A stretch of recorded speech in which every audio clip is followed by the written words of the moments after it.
días a todos. En el desarrollo de la reunión del Consejo de Ministros del día de hoy, presidida por el licenciado Raúl Sendic, estuvo analizándose una serie de hechos que tomaron notoriedad pública en estos últimos días y sobre los cuales el ministro del Interior ha convocado una conferencia de prensa esta tarde a las 18 horas. Yo he quedado encargado de transmitir a ustedes que el Consejo de Ministros en pleno expresó su respaldo, su apoyo a lo actuado por parte del Ministerio del Interior después de haber recibido un pormenorizado análisis por parte de él de los distintos hechos y acontecimientos. El ministro del Interior seguramente va a abundar en esos detalles en esa conferencia de prensa que recién les anunciaba. En segundo lugar, el subsecretario en ejercicio del Ministerio de Economía también se refirió a algunos decretos que va a comentar él. Bueno, muy buenos días a todos. Queríamos compartir con ustedes la información respecto de 3 decretos que se han promulgado en estos días, o algunos de ellos los hemos firmado en el día de hoy, y que permite ir avanzando en transformaciones que entendemos bien importantes para el país. En primer lugar, comentar, y aprovecho la oportunidad de estando aquí con el señor Ministro de Transporte y Obras Públicas, hemos promulgado un decreto que entendemos es absolutamente necesario y va en la línea correcta para poder avanzar en un plan infraestructural que el Uruguay se ha marcado para estos próximos años muy ambicioso. El señor Presidente de la República anunció junto a todo su Consejo de Ministros un plan de infraestructuras públicas de más de 12.000 millones de dólares para este periodo de gobierno, siendo en monto el más importante en décadas. En esa línea, una parte importante de ese desafío infraestructural será acometido mediante mecanismos de financiamiento y participación público-privado. Luego de las experiencias que hasta el momento se había tenido en esta materia, por ejemplo, a través de 2 experiencias, como es el Centro de Rehabilitación de Punta Rieles y la puesta a punto de las rutas 21 y 24, hemos sacado algunas conclusiones, hemos tenido las primeras experiencias y entendimos necesario modificar el decreto reglamentario del mecanismo de participación público-privado. En esa línea hemos trabajado mucho en el Consejo de Ministros, fundamentalmente con el Ministerio de Transporte y Obras Públicas, a los efectos de cambiar la reglamentación para que esta propicie un mecanismo más ágil en todo lo que tiene que ver con el proceso de análisis de los proyectos, estructuración de los proyectos, estudio de las propuestas presentadas y finalmente la adjudicación. Entendemos que las primeras experiencias fueron exitosas para haber sido las primeras. Estos son procesos que en lo general se extienden en el tiempo en cualquier país que se comienzan a implementar este tipo de mecanismos, pero entendemos que para los desafíos que tiene el Uruguay por delante era necesario, con las experiencias adquiridas, tomar la decisión de sacar un nuevo decreto reglamentario que agilizara todo el proceso. Por eso es que este decreto, que ya está colgado de la página web de Presidencia de la República, permitirá que los procesos sean más ágiles, sean más rápidos y, por lo tanto, todos los mecanismos de participación público-privada que se lleven adelante, todas las obras que se lleven por este mecanismo, puedan ser estructurados, analizados y adjudicados en un plazo más breve, sin eliminar, y esto es importante, sin eliminar ninguno de los controles que el Estado tiene que hacer por parte de los distintos organismos intervinientes, por parte del Ministerio contratante de la obra, en muchos casos para los corredores viales, como en el caso de Transporte y Obras Públicas, pero para otras infraestructuras también, por parte de la Corporación Nacional para el Desarrollo, la Oficina de Planeamiento y Presupuesto y el Ministerio de Economía y Finanzas. Es decir, sin quitar controles para poder asegurar la cristalinidad, la transparencia y la mejor ejecución de estos proyectos, sí entendíamos necesario agilitarlo y por eso es que se ha promulgado este decreto que, reitero, está colgado de la página web. En segundo lugar, hemos firmado en el día de hoy 2 decretos que permiten continuar avanzando en una ley que ha generado cambios importantes y en algunos casos está generando también cambios culturales en el Uruguay, como tiene que ver con la Ley de Inclusión Financiera. En este sentido, había aspectos pendientes de reglamentación, como tiene que ver con el caso del pago de alquileres. La fecha prevista en la Ley de Inclusión Financiera era diciembre del año 2014. Este plazo fue pospuesto en un par de ocasiones y ahora queda reglamentado el pago de alquileres, el cual comenzará en vigencia, se hará obligatorio a partir del 1 de diciembre del año 2015, es decir, todos aquellos alquileres que superen las 40 bases de prestaciones y contribuciones anuales deberán ser pagos mediante medios electrónicos de pago. El decreto prevé criterios flexibles de implementación de forma de facilitar el mecanismo tanto para los arrendatarios como para los arrendadores, así como prevé la participación de los administradores de inmuebles. Este decreto, que finalmente se firma en el día de hoy, ha sido trabajado, se ha venido conversando con todos los actores intervinientes en el mercado de alquileres. Me refiero a la Contaduría General de la Nación, ANDA, compañías de seguros, bancos, tarjetas de crédito, etcétera. Y está todo previsto para que a partir del 1 de diciembre de 2015 esto se haga efectivo, comience a ser obligatorio. También se establecen, por un lado, sanciones, es decir, para aquellos casos en que no se cumpla con lo previsto en la ley, se deberá pagar como sanción el monto equivalente a 3 meses de alquiler frente a la Dirección General Impositiva.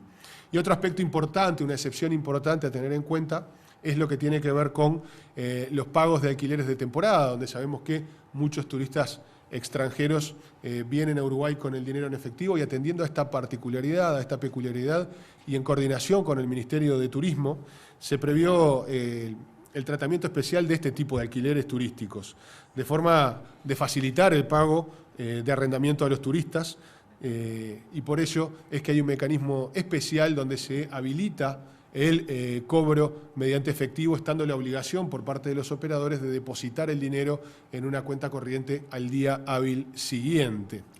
En tercer lugar, y también vinculado a los aspectos de la Ley de Inclusión Financiera, se firmó en el día de hoy un decreto que prevé el mecanismo por el cual se avanza en lo que tiene que ver con el pago mediante medios electrónicos de remuneraciones, pasividades, beneficios sociales, honorarios profesionales y servicios personales fuera de la relación de dependencia. Esto, en definitiva, reglamenta al título 3 de la Ley de Inclusión Financiera.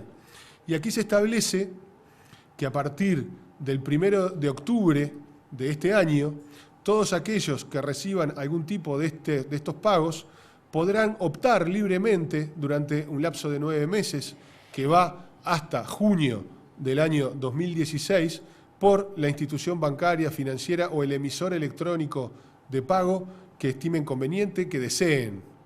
Es decir, durante estos 9 meses, ya sea los trabajadores o quienes presten servicios fuera de la relación de dependencia o quienes reciban pasividades o beneficios sociales, podrán elegir el mecanismo por el cual cobrarán estas prestaciones, siempre que sea un medio electrónico de pago.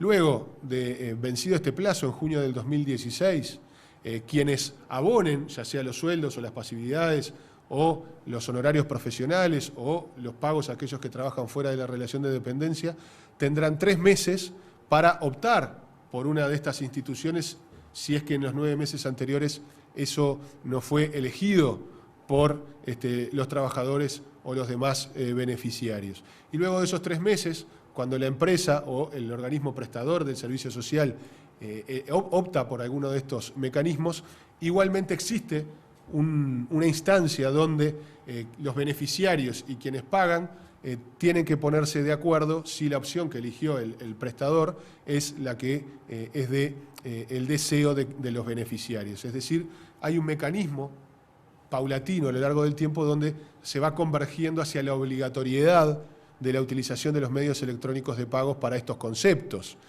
Plazo que vuelve 100% obligatorio el pago mediante los medios electrónicos a partir de mayo del año 2017. Es decir, se da un lapso extendido en el tiempo para poder ir acomodando estos mecanismos y junto con ello, con esta obligatoriedad, también se establece que aquellos que brinden los servicios de otorgar estas cuentas, ya sea los emisores electrónicos de pago o las instituciones bancarias, deberán ofrecer una cuenta una cuenta bancaria que sea absolutamente gratuita en lo que tiene que ver con la apertura y el mantenimiento de la misma. No tendrá obligación de tener un saldo mínimo.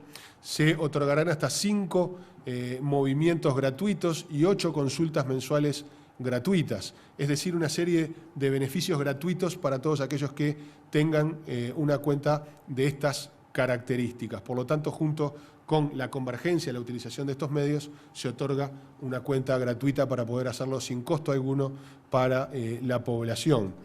También se reglamenta el derecho de los micro y pequeños empresarios, los monotributistas y aquellos que están dentro del literal E, a poder abrir una cuenta con iguales características que las de remuneración, es decir, sin ningún tipo de costo para el beneficiario. Entendemos que tanto en el caso del decreto que regula el mecanismo de participación público-privada, como en estos dos casos, tanto para los alquileres como para el pago de remuneraciones o pasividades o beneficios sociales u honorarios profesionales, son avances bien importantes, tanto para el esquema necesario para avanzar en aspectos de capacidad física de infraestructuras en el Uruguay y los otros para avanzar en los aspectos vinculados a la ley de inclusión financiera y que entendíamos que era importante compartir con todos ustedes. ¿Ministro? No, el único comentario que agregaría es que respecto al decreto reglamentario de la ley que habilita la participación público-privado, vamos en las próximas horas a poner al tanto de estas modificaciones a la Cámara de la Construcción y en los próximos días, los primeros días de octubre, vamos a promover algunas reuniones de intercambio para que aquellos aspectos que justamente tienen el interés de simplificar los trámites, acortar los procedimientos, puedan ser comprendidos por las contrapartes a la vez que se preparen para poder dar respuesta a los llamados que estamos tratando de preparar antes de fin de año. Así que se volverá a una nueva instancia de intercambio con las empresas constructoras en particular. Ahora sí, el intercambio con la prensa. Adelante. Buenos días, Jesús Pérez, de X30 Radio Nacional. Rosy, si puede adelantar cuáles serían esas cosas que se pueden presentar antes de fin de año, cuáles serían esas obras que van a presentar los pliegos antes de fin de año, y si en el Consejo de Ministros, esto para cualquiera de los dos, se habló algo de los cambios que desde la bancada del Frente Amplio se están queriendo realizar en lo que tiene que ver con el presupuesto, por ejemplo, de lo que se había hablado, del 3,5% de aumento para los docentes, que el gobierno dijo que si no lo querían se volcaría a otro lado. Bueno, la bancada del Frente Amplio de alguna forma dice no, de dárselos igual sería uno de los cambios, si se conversó, si estuvo sobre la mesa. Bueno, la primera pregunta, hemos anunciado que estamos trabajando en algunas líneas generales que apuntan a 7, 8, tal vez 9 proyectos de participación público y privado. Hay que darle contenido a esos proyectos. Hemos avanzado en el decreto, en la simplificación del decreto. Estamos también muy avanzados en cuanto al texto del llamado a licitación, que habíamos prometido también revisarlo y simplificarlo, pero ahora tenemos que concretar el contenido. Para eso se están haciendo los estudios de campo necesarios para poder darle una forma definitiva a cada uno de esos paquetes. nuestro objetivo es que en el correr del mes de noviembre estemos en condiciones de concretar 3, 4, eventualmente 5 llamados de los anunciados, mientras seguimos preparando los demás llamados que serán en el próximo año, en el correr del año 2016. Esto no surge de algún modo porque los llamados son iniciar la carrera, y la carrera implica por recibir las propuestas de parte de los grupos empresariales que decidan presentarse, y recién después de analizadas y elegidas las propuestas, vamos a iniciar el trabajo concreto de convertir el esfuerzo en mejoramiento de la calidad vial del país. Así que en esa dirección estamos trabajando de acuerdo a lo anunciado, con una cierta ansiedad y con mucho esfuerzo para tratar de no perder tiempo, porque ese tiempo se hace fundamental para que las respuestas puedan llegar a tiempo. En segundo lugar, fundamentalmente conocemos algunos de los comentarios que se han hecho públicos a través de la prensa de distintas iniciativas, inquietudes que se están manejando a nivel del Parlamento y particularmente a nivel de la propia bancada del partido de gobierno. Ellos están cumpliendo de algún modo con lo que es su competencia.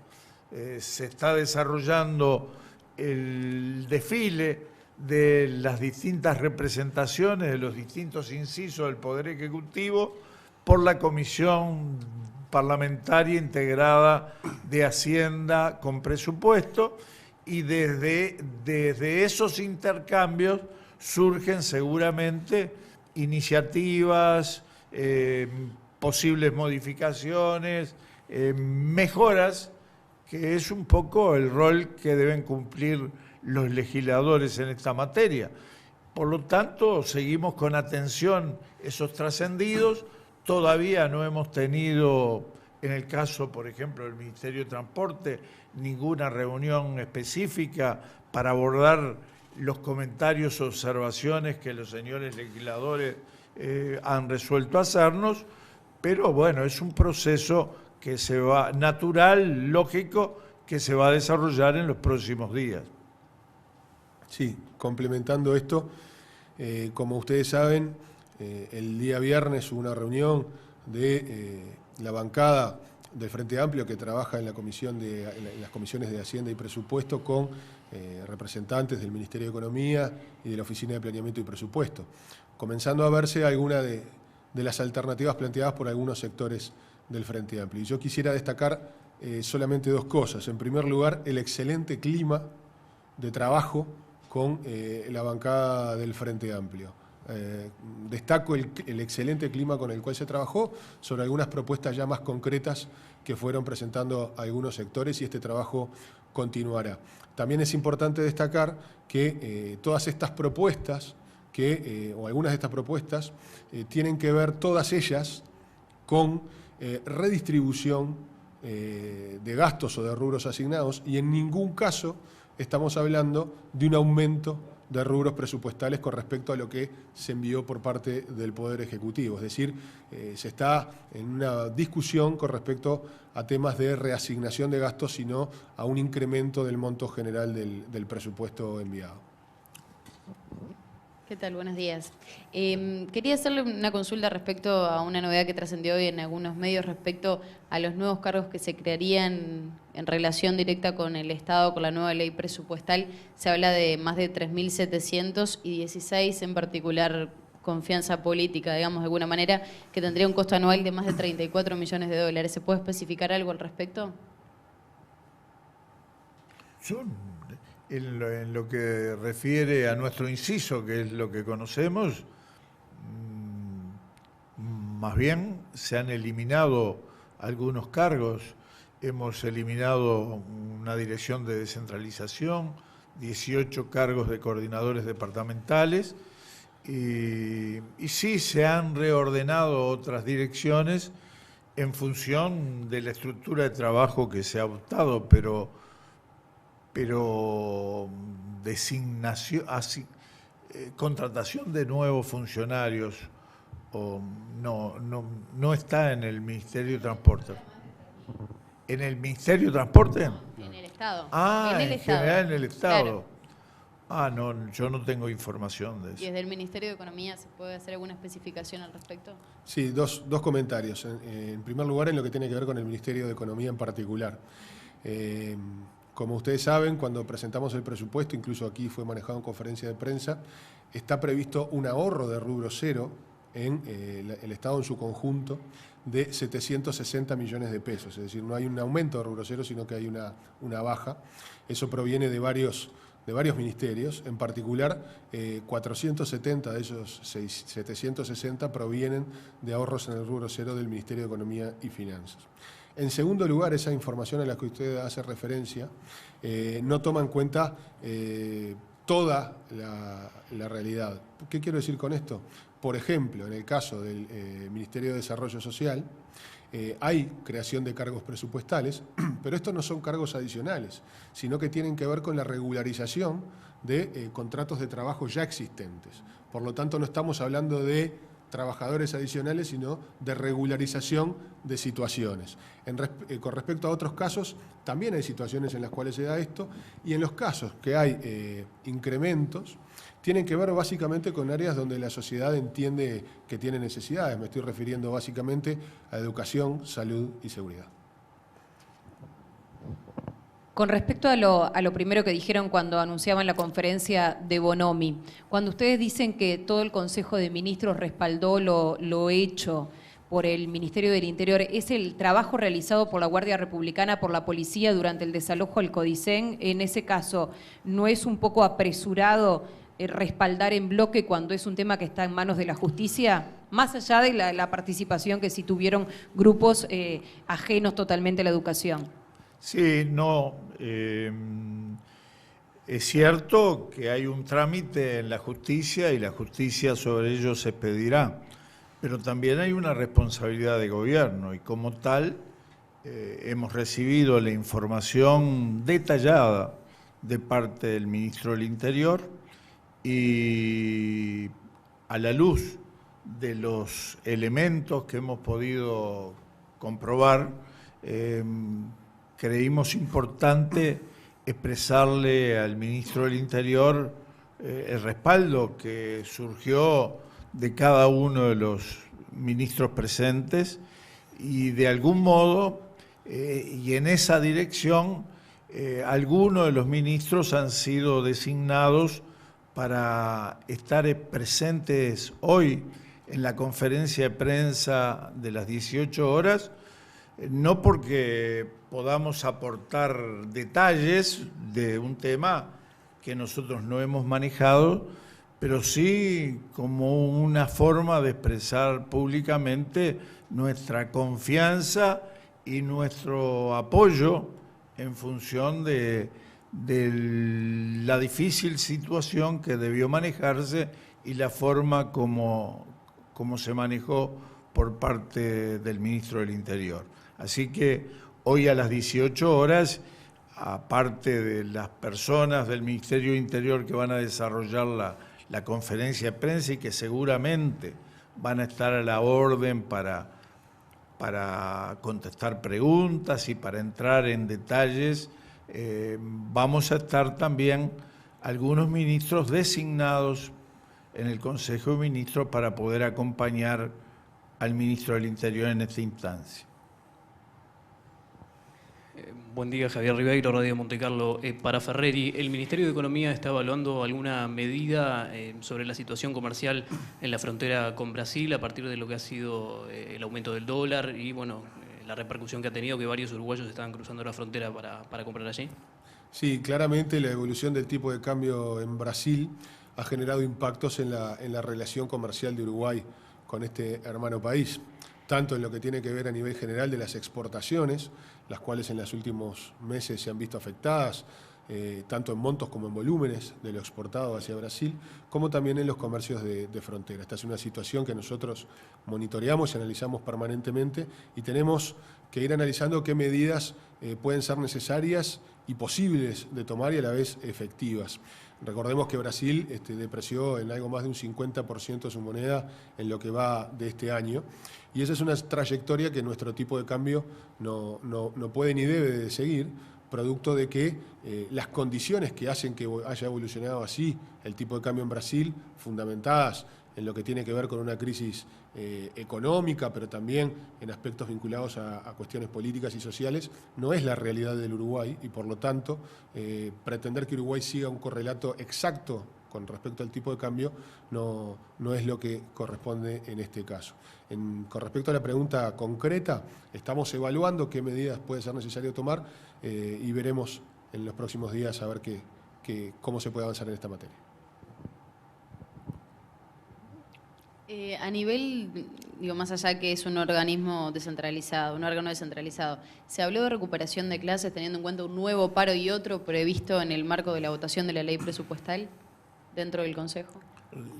De la recuperación de clases. Hoy no estuvo presente, pero han sido muy claras y reiteradas las manifestaciones de parte de los responsables, de la propia ministra, de los responsables, en cuanto a la importancia que tiene la recuperación de días de clase. Y eso es un asunto que es de preocupación y de responsabilidad, yo diría no solo del gobierno, de todo el gobierno, pero también de la ciudadanía y fundamentalmente de las familias, de los padres, porque lo que nos preocupa no es si se concurre o no un día a trabajar, sino nos preocupa cuál es el proceso de aprendizaje, el proceso de enseñanza que se desarrolla en el país, que tiene mucho que ver con la construcción de esa sociedad que queremos fortalecer y proyectar con más posibilidades cada vez. Entonces, la pérdida de jornadas de estudio en forma a veces imprevista, no organizada, sin objetivos muy claros y en forma no conducente, es una preocupación porque en realidad le estamos haciendo daño fundamentalmente a quienes son esos muchachos, esos jóvenes, esos niños que son los encargados de asegurar el futuro del país. Simplemente para Ferreri, que me quedó colgada una pregunta del tema anterior. Entre las medidas que se analizan estaría la posibilidad de aumentar los controles de ingreso de productos a la frontera o implementar estímulos fiscales para los comerciantes de este lado, del lado uruguayo. Sí, en lo que tiene que ver con controles en la frontera, hemos estado hablando con la Dirección Nacional de Aduanas para continuar trabajando en esta materia. Ya se han intensificado los controles, en algunos casos ha habido resultados concretos y es una línea de trabajo. Por el momento no hemos analizado como una de las primeras herramientas a tomar el tema de exoneraciones tributarias, pero siempre es una herramienta que puede estar en el menú. Isabel Prieto, de la revista Caras y Caretas. Se habló de la solidaridad con Bonomi o del apoyo a Bonomi por la actuación con lo que pasó en el Codicem. Con Murro también, a Murro también se le expresó el mismo apoyo porque él dijo haber sido quien llamó al Ministerio del Interior, ¿no?, para que interviniera. Sí. La conferencia de prensa hoy es convocada en el Ministerio del Interior, pero seguramente nosotros expresamos nuestro respaldo, nuestra solidaridad y nuestro apoyo a lo actuado por los representantes del Poder Ejecutivo en esta ocasión y, por cierto, al ministro Bonomi en lo que le corresponde, pero también al ministro Murro expresamente, ¿no? De hecho, la conferencia de prensa que se realizará hoy en el Ministerio del Interior, como decía el ministro Rossi, será dada por autoridades del Ministerio del Interior, por el ministro Bonomi, pero también con el ministro Murro comentando detalles. Volviendo al tema de la frontera, de los uruguayos que están yendo, que empezó a ir más gente a comprar al Chuy, por ejemplo, ¿ya se está muy lejos o muy cerca de aplicar el 0 kilo? Bueno, esta no es una medida que hayamos conversado específicamente con el director nacional de aduanas, pero sí el tema de realizar los controles que debe realizar la Dirección Nacional de Aduanas a los efectos de combatir el contrabando y el ingreso ilegal de mercaderías. Dentro de un contexto general de actuación de la aduana, evaluaremos las medidas concretas que luego haya que ir aplicando. Se ha dicho, no dejan comprar en free shop, eso fue siempre así, pero después hablan de que la gente puede comprar determinadas cosas o un surtido básico. ¿Qué viene? Porque es muy relativo lo del surtido básico. O sea, ¿qué cosas se pueden comprar y qué cosas no? ¿Cuánto se puede comprar? No, ¿Qué han estado incautando? Desconozco lo del surtido básico, por lo cual no puedo contestar la pregunta. Bueno, ¿qué es lo que se puede pasar y qué es lo que no? Bueno, la normativa vigente habla de un determinado monto por persona a la hora de ingresar mercadería al Uruguay, más allá del origen. Obviamente, en el caso de los free shops, estos tienen exoneraciones o exenciones tributarias para la venta a extranjeros. Por lo tanto, los uruguayos allí no pueden comprar, ni los free shops pueden venderle. Por lo tanto, en todos estos aspectos se estarán realizando los controles correspondientes.